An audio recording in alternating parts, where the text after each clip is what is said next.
What's up guys, welcome back to the channel, and today I'll be bringing you a brand new reaction video. Today was a highly suggested one. It's Dale Earnhardt, The Day, part 1 of 5. I will be bringing all 5 parts out. I may do like 2 parts in one video at some point. If you've never seen this series, you can join the crew and we'll watch it together. If you have seen it, I hope you enjoy the reaction, guys. This has been highly requested. I'll put all your comments on screen now. Dale Earnhardt, I know a little bit about him. 2001, tragically died at the Daytona 500, I believe it was. Yeah, tragic. Now, this is about his career, how good of a race he was, and all leading up to that moment, I believe, from what you guys have said. So, I'm not going to hang about. Let's get straight into it, guys. Hit that like button, and let's try and hit 30 to 40 likes on this video, guys. Subscribe if you're new, and I'm ready. I'm interested to see about this guy, because you guys have highly suggested him. What we got?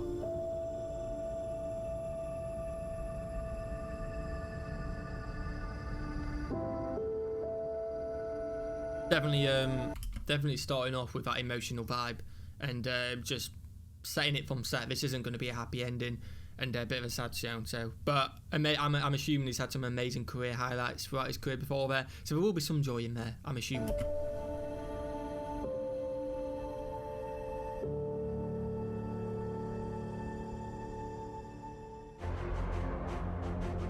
The rising sun shall surely set on days of triumph and tragedy alike. The 2001 NASCAR season dawned like every other. Oh, so we're starting straight off on 2001. Maybe it's going to go backwards in time, remembering in the later parts. Okay, yeah, I'm ready. Under the Florida sun, where the sport's biggest race of the year was also its first. The Daytona 500. I say Daytona. Sorry, guys. I'll correct that for next time.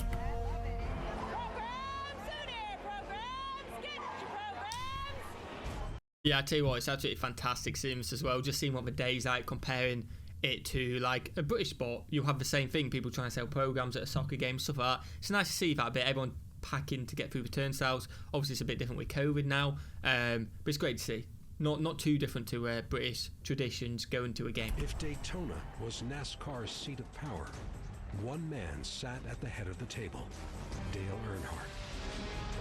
Take him to Daytona and let him go on those big banks. He was just magical, the stuff he would do. Wow, it's amazing to see that. Unfortunately, it did happen to him, but he was a hero of the sport before it happened as well. Had a knack for Daytona that nobody else had. The way he could maneuver, he knew what he wanted to do with a race car. He knew where he could put it. People used to say he could see the air, and Dale would debate you with that. He said, I can't see it, but I can hear it and I can feel it. He had an open face helmet for that reason. To run Daytona. Wow, a true driver. You know, he just feels racing. He knows where he's going, and he knows he's going to win. Daytona and run Daytona really well. You have to have no fear. You just have to be willing to. That makes sense. The gas, and you really got to manhandle that car. That's when Dale was at his best. Earnhardt, Daytona. 2 words combined to tell. All-time victory leader at Daytona as well. Fair play on his gravestone. Fair play. The Shakespearean tragedy of sport. Earnhardt won every race there was to win at Daytona, but not the 500. Oh, he hadn't ever won the 500. So he'd won all the other Daytona ones, but not 500. Never the 500. Wow. 20 years under an unjust sun. He was frustrated that his career would be measured by somehow there'd be an asterisk next to his career that he never won the Daytona 500. I can see that. Definitely people want to win the best, and people definitely, with the winning mentality, you definitely got to think, I ain't won that one, and that's going to ruin my legacy. No matter how many championships or how many races he won. At long last, Dale's day in the sun arrived.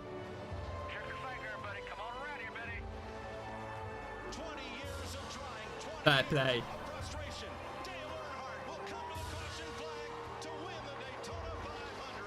Wow, what a moment. 20 years away in. Always thought I wanted to get that one race. Wow. What a moment. What a moment for him. What a moment for his team. And what a moment for the fans who are connected to him, who've watched him for the past 20 years, hoping he does it. Fair play. Fair play, Dale.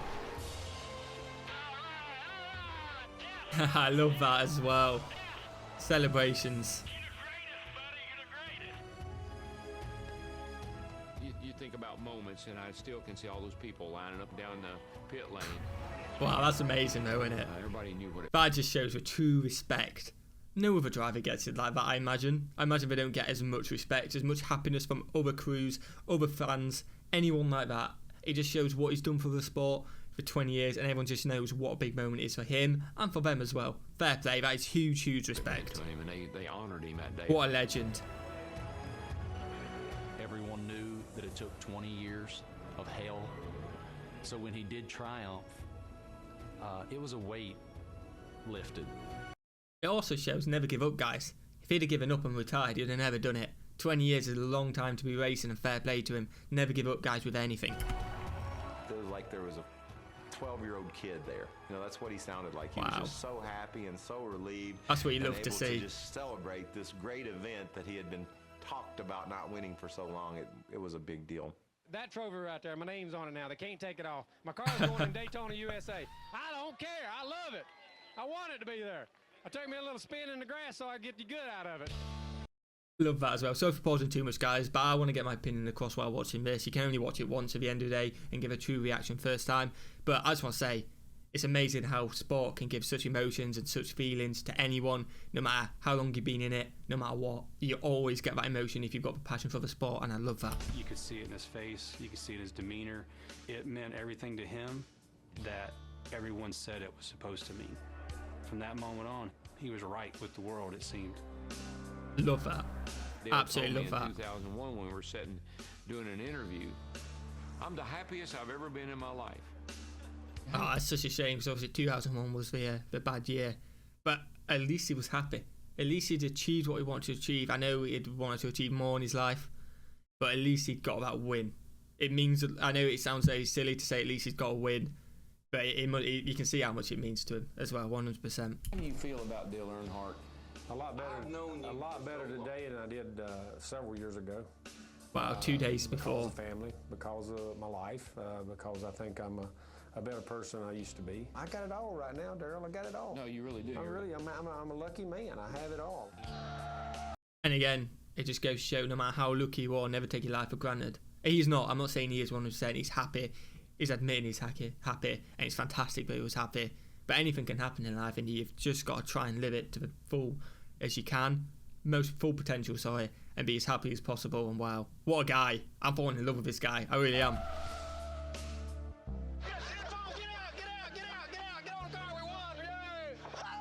Practicing the win. You would like to be crossing that line first, and then spin around the infield. spin around the infield, Then go to victory lane. then go victory lane, which is where I'll be do the interviews. Oh, you gonna be here? Yeah. What do you mean I'm be?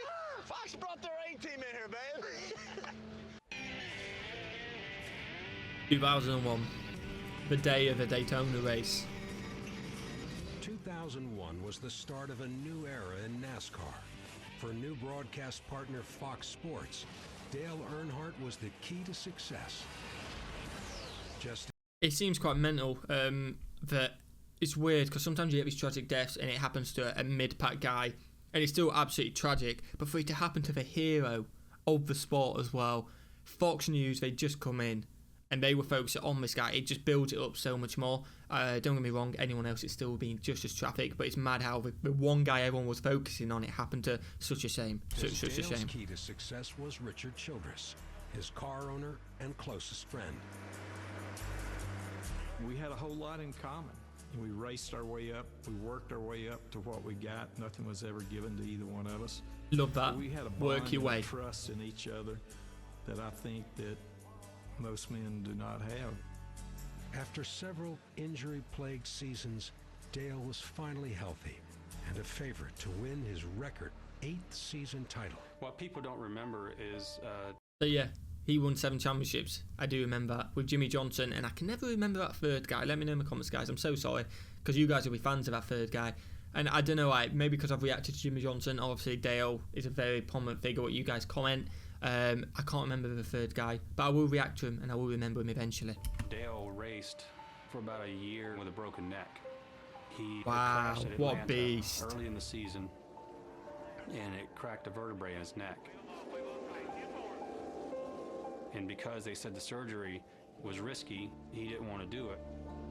That's mental. It just shows he would do anything just to be on that racetrack, and it shows he was truly happy when he was racing as well. He'd do it with a broken vertebrae. Wow. His right hand would go to sleep in the car, and I guess that was from pinching nerves, but he would drive with one hand and leave the other one over there on the bar. What people didn't know is after he finished the race, we'd basically have to help him take his uniform off. I mean, he would unzip it, but we'd have to pull it off of his shoulders and get it down to that point.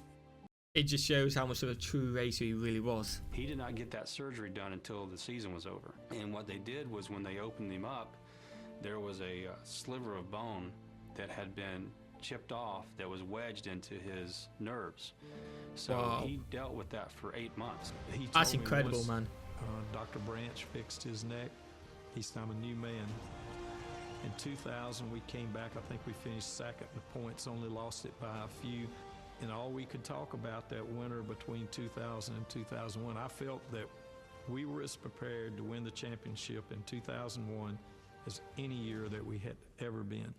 Wow, so this was the year we were going to go for number 8 as well, and they were confident. That Dale Earnhardt Jr. was ready to challenge Dale Sr. for the title. Love that as well. I know obviously he's part of a tragic accident as well. I can't remember which way around it is. We'll find out in this documentary series, I imagine. But it's amazing that his son's there. His one pride and joy, well, I say he's one of his pride and joy, obviously he's most passionate about is racing. And to share that with your son as well on the biggest stage of all, fair play. He's living it up, really. I know obviously at the time you don't know what's going to happen. It's such a shame it happens. But at this time, what he's thinking, he's got to be thinking, wow, life can't get much better. Got a fantastic family. My son is racing the same race as me.